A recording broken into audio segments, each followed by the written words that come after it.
Komisioni për etikën në Kuvend ka shqyrtuar kërkesën e deputetëve të Partisë Socialiste për përjashtim me 30 ditë nga seanca plenare të deputetit demokrat Gazmend Bardhi, por Komisioni i Etikës ka vendosur përjashtimin me 15 ditë. Kujtojmë se e gjitha nisi pas seancës parlamentare të sejntes, ku pati përplasje mes Gazmend Bardhi dhe kryetarit të Kuvendit Niko Peleshi, ndërkohë që po raportonte komisioneri për mbrojtjen e diskriminimit Gazmend Gajda. Pas mbledhjes së Komisionit të Etikës, deputeti i Partisë Demokratike Sajmir Korreshi hodhi akuza ndaj mazhorancës së përjashtimit Bardhit ishte i qëllim që ai të mos marrë pjesë në seancat ku do të raportojnë institucionet e drejtësisë. Qëllimi vetëm është vetëm të mbylli zërin e opozitës që mos të ketë ose që organe ligjbatuese të japin direkt ato pyetje sipas Terezis vetë, siç i japin gjithmonë vetë dhe ju keni ndjekur dhe në komisione. Pra, asnjë organ ligjbatues kur ndihet keq ose siklet ndaj një pyetje, kur asnjëherë nuk i ka rënë pyetje siç duhet, por gjithmonë ka bërë që pyetjes i ka rënë kështu si nga kina,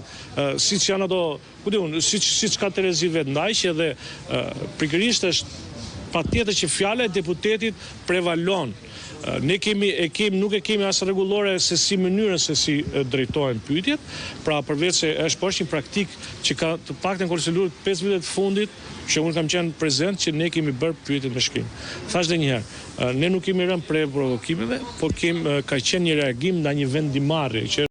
Bardhi kërkonte që çdo deputet të merrte fjalën dhe t'i bënte pyetje komisionerit, ndërsa Peleshi shprehej se mjaftonte që secili të dërgonte pyetjet me shkrim. Deputeti demokrat ka konsideruar këtë një anshmëri dhe ka konsideruar Peleshin të paaft. Pas fjalëve të Bardhit, Peleshi mori një masë disiplinore duke i ndaluar atij fillimisht fjalën dhe më pas, duke qenë se vijuan debatet, ai mori vendimin për ta përjashtuar nga seanca e ditës.